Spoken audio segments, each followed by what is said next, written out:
बिस्मिल्लाहिर्रहमानिर्रहीम। अस्सलाम वालेकुम। आज नुस्खा मैं आपके लिए लाया हूँ। ये बवासीर के लिए बहुत मुफीद है। जिन अफराद को ये मर्ज़ लाहक है वो ये नुस्खा खाएँ, इंशाअल्लाह अल्लाह ताला उनको शिफा देगा।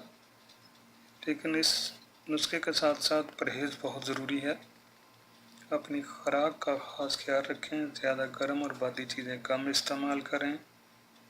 कब्ज़ का भी ख्याल रखें क्योंकि इससे भी इस मर्ज़ में बहुत परेशानी होती है। ये ऐसी मर्ज़ है जो बड़ी मुश्किल से ठीक होती है। इसके लिए अपनी ख़ुराक पर ख़ास तवज्जो दें। ये मर्ज़ उन अफराद को होती है जिनके जिस्म गर्म और खुश्क हैं। इसलिए ऐसे अफराद को ठंडी चीज़ें, लस्सी, मक्खन, सलाद में खीरा और बंद गोभी ख़ास तौर पर इस्तेमाल करनी चाहिए क्योंकि ये इस मर्ज़ के लिए बहुत मुफीद हैं। रोज़ाना जैतून का तेल 1 चमचा खाने से भी इस मर्ज़ में अफाका होता है। सालन में डाल के भी आप खा सकते हैं। 1 चमचा जैतून का तेल सालन में डालें या दूध में डालकर उसको पी लें।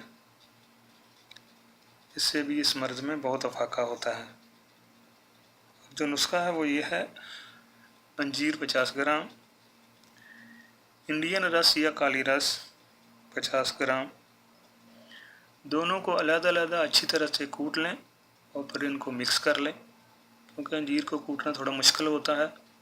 अगर दोनों को इकट्ठा कर लेंगे तो कूटने में बड़ी परेशानी होगी।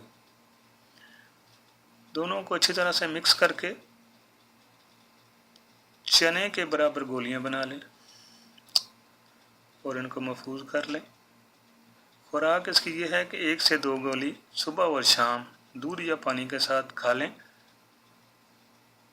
इंशाअल्लाह बहुत फ़ायदा होगा। और फिर वही बात कि इस बीमारी के साथ साथ परहेज़ बहुत ज़रूरी है। जितना आप परहेज़ करेंगे, ठंडी चीज़ें इस्तेमाल करेंगे, गर्म चीज़ों से बचेंगे, उतना आपको जल्दी फ़ायदा होगा और अल्लाह ताला आपको शिफा देगा। अल्लाह ताला हर बीमार को शिफा दे और हर परेशान की परेशानी को दूर करे।